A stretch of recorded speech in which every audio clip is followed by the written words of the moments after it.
Hello and welcome to Cheating Exposed.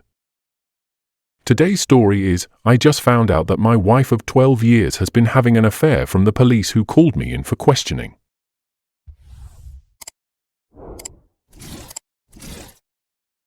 I've been married to my wife for 12 years.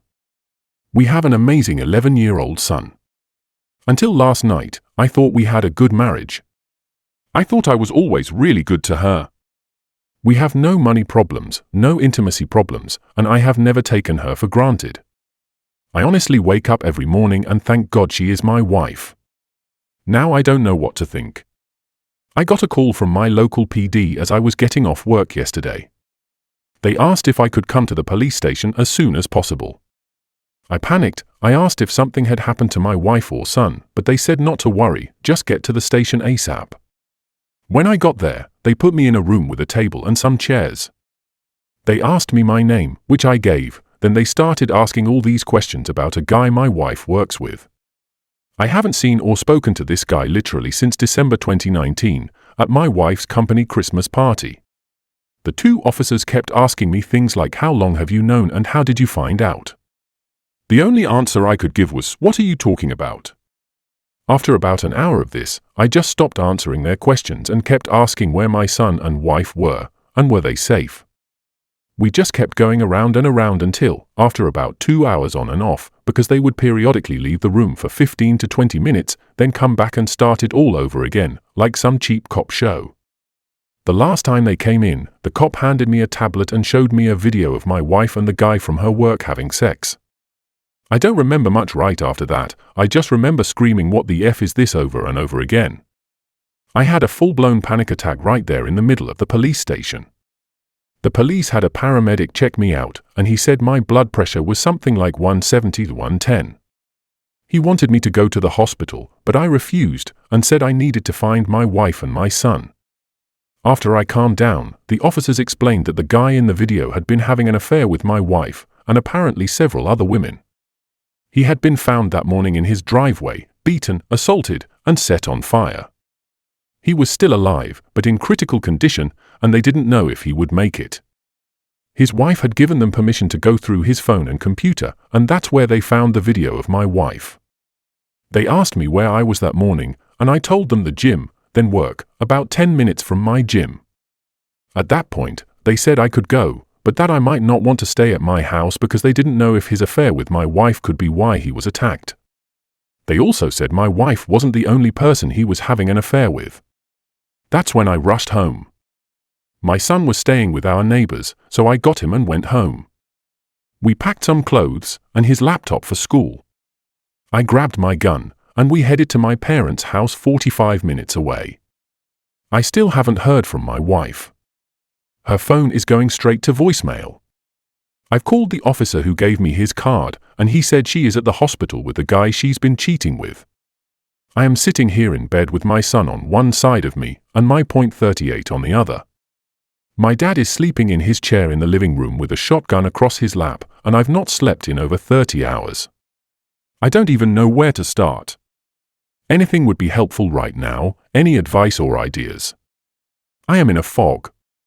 Or those people who said my post was fake, my only reply is, I wish, from the bottom of my heart, it was. Sometimes the truth is stranger than fiction. For those who said they couldn't find a news story, apparently, due to the nature of the attack, a lot of information was withheld. Even our local news outlets only reported it as an assault, and it was nothing more than a blurb on our nightly news. For those who implied or directly stated the police wouldn't do that, you are 100% wrong, because they did. I found out from my lawyer that police can literally do or say anything they want, especially if you aren't under arrest, short of direct threats of harm. That includes lying directly to your face, which they did. It turns out my wife wasn't at the hospital with her lover when I contacted the detective. She had been admitted to that hospital's psychiatric facility much earlier in the day, while he was still in surgery. I don't know why they would lie about that, but they did. Needless to say, this situation has caused me to become very suspicious of law enforcement. After I woke up that afternoon, I contacted my uncle's law partner, who is a family friend. He actually came to my parents' house and sat down with me to go over my options. His entire law firm is now representing me, both in the divorce and criminal defense. That day, Sunday, he got me an emergency custody order and a protective order against my wife, for me, my son, and my parents. Our court date is in 60 days.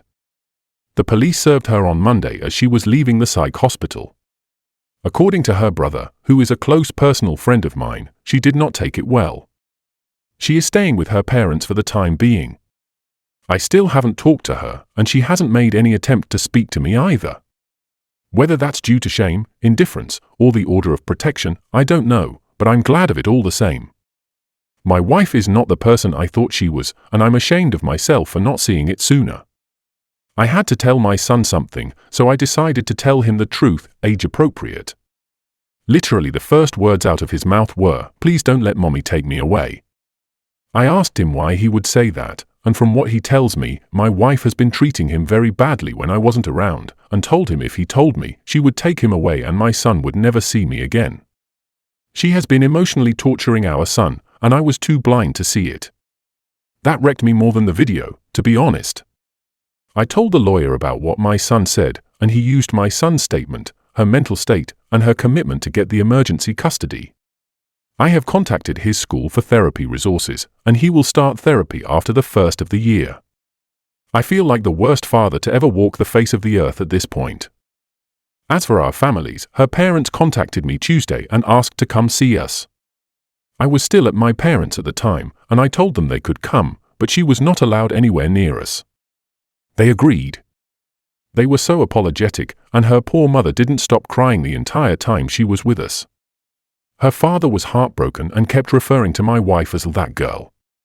They both said they felt like something was going on with her, and they did not raise her to be this way. We hugged and cried before they left, and I told them they will always be a part of our lives no matter what happens with the divorce. After what my son told me, their visit was the hardest part of our whole ordeal. My lawyers have been doing amazing work so far. They found out that the man my wife was sleeping with has a long criminal record. One of the lawyers informed me that when they went to print out the guy's arrest record, the printer ran for 5 minutes straight. From what they could learn, he is currently on parole for drug offenses and has had gang affiliations in the past.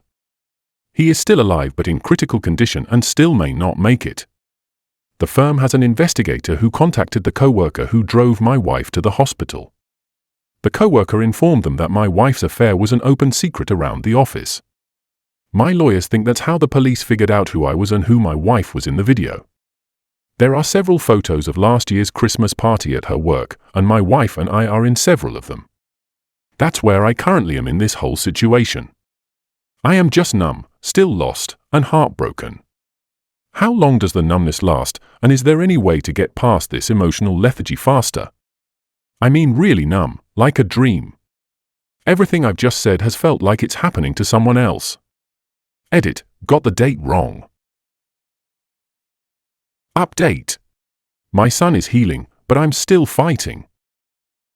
My son started therapy in early January, and I can already see a difference. He's opening up more and finally starting to feel safe again. His therapist confirmed what I feared, my soon-to-be ex was verbally and emotionally abusing him. She'd ignore him for hours, sometimes overnight, and threatened him with never seeing me again if he spoke up. It makes me sick thinking how long this went on without me knowing. To help him feel more in control, I got him his own phone. He's memorizing family numbers, learning addresses, and we've been practicing how to ask for help if he ever feels unsafe. He's shy by nature, so we've even role-played different situations. It may sound small, but it's been building his confidence. If anyone has more tips to help build self-reliance in a kid recovering from this kind of trauma, I'm all ears. His safety is everything to me. As for me, I've started therapy too. The numbness I felt before is gone. But what replaced it is anger. Not just irritation, boiling anger that sits in my gut whenever I think of what she did. My therapist says that's part of grief. It's not about avoiding the anger, it's about not letting it control me. I'm trying. Legally, things are heavy. I was granted full temporary custody, plus child support and a continued order of protection. I didn't even want child support, but my lawyer insisted. At the custody hearing, my STBX and her lawyer didn't even show up. The judge asked about supervised visits, but my son outright refused. The judge took him into chambers to talk privately, and after that, we got what we asked for: custody, protection, and an official psychological evaluation. Thankfully, his current therapist is approved by the court, so no need to switch. Still, it terrifies me that she might one day get partial custody. After everything she put our son through, the idea of that is unbearable. As for the AP, the man she cheated with, he's still alive, still in the hospital, but I haven't heard anything new from the police since my first interview. That's where things stand. We're healing, slowly. But this fight is far from over. As for my STBX, I still hadn't seen her since the day I was questioned until Thursday. She has attempted to call me a few times, but I haven't answered, and when she called from another number, I hung up immediately. I have nothing to say to her, and I don't want to hear anything she has to say to me. Her lawyer requested a preliminary hearing for our court-appointed mediation. She was served the second week of January. She was there with her lawyer, and I know this will sound petty, but even with the mask she looked bad. My STBX was always an attractive and athletic woman. I swear in our wedding photos she looks like a supermodel, but now, well, she's lost so much weight it's disturbing. She looked sick and frail. She didn't even look at me, she just sat with her face down through most of the meeting. Long story short, everything they asked for was ridiculous.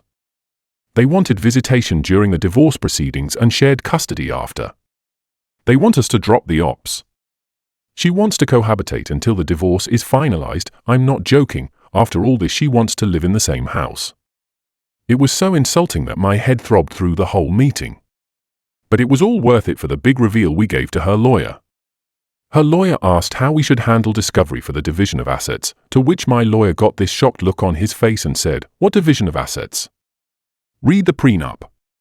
The look on her lawyer's face was priceless. She hadn't told her lawyer about the prenup. My late uncle, who was the founding partner of the law firm I use, wrote that prenup and actually hired her a lawyer to look over it for her before we married. According to my lawyer, it's a thing of beauty because we never mixed finances, per my uncle's instructions. The house we live in was a gift to me from my uncle before we married. All the utilities and insurances are in my name. All the vehicles are registered in the owner's name only. And we never had to sign for any debt for each other. We have one shared savings account that is used for household maintenance and an emergency fund. It has around $8,000 in it, which she has already drained. There is less than $300 in it now. The prenup states that all marital assets and debt are to be divided 50-50, and ownership of all intangible assets and personal debt reverts back to the individual who accrued it. The adultery clause simply states that we agreed that if either party is caught or admits to committing infidelity, they lose the right to claim any form of spousal support.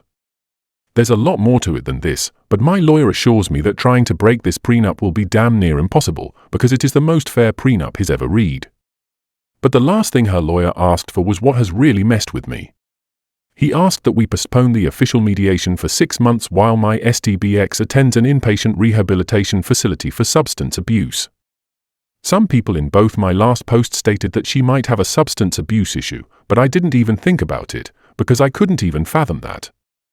I talked to my lawyer and he said that we would discuss it and get back with them about our decision on that. Before we left, my STBX spoke, literally for the first time, and asked me to read a letter she had written me. My lawyer gave me the "this could be a snake so be careful" look, and I debated with myself for a moment but decided to take it. When I got home I read it, and now I wish I hadn't. It started off with all those busted cheater platitudes that everyone warned me about. I love you, I love our family, I know I mistreated, son, and I hate myself for it, I want us again. But she did explain that after a major surgery she had about 2 years ago, she started abusing her medication. After a while she started buying them from some of the people she worked with, including AP. He became her go-to guy, and when she ran out of money she started sleeping with him to make up the difference. She said she hid this from me because she was afraid I would make her stop, and she couldn't feel right without them anymore. That he meant nothing to her but a fix, and she hates herself for doing what she's done both to herself and to us. Now she says she understands how awful what she's done is and wants to get better for our family, and asks me to at least give her some time to prove she wants this. Let me state, for the record, I will never get back with my wife. Our marriage was over the moment she cheated on me and abused our son, but damn, where the heck was I while all this was going on? I just feel like the most naive, obtuse idiot to ever walk the earth. And furthermore, how should I approach this from here? Am I just throwing her away, or am I still justified in feeling betrayed? I feel like such a failure as a husband and a father right now. I mean, I feel nothing for her but anger and resentment, but is this how you treat someone fighting the demons she's fighting? I'm just lost and feel so hopeless again. Well, folks, that's all. Thank you all for listening. Please like, comment, and share the video if you enjoyed it. Also, subscribe to the channel and hit the bell icon so you will be notified when we upload the next video. Take care.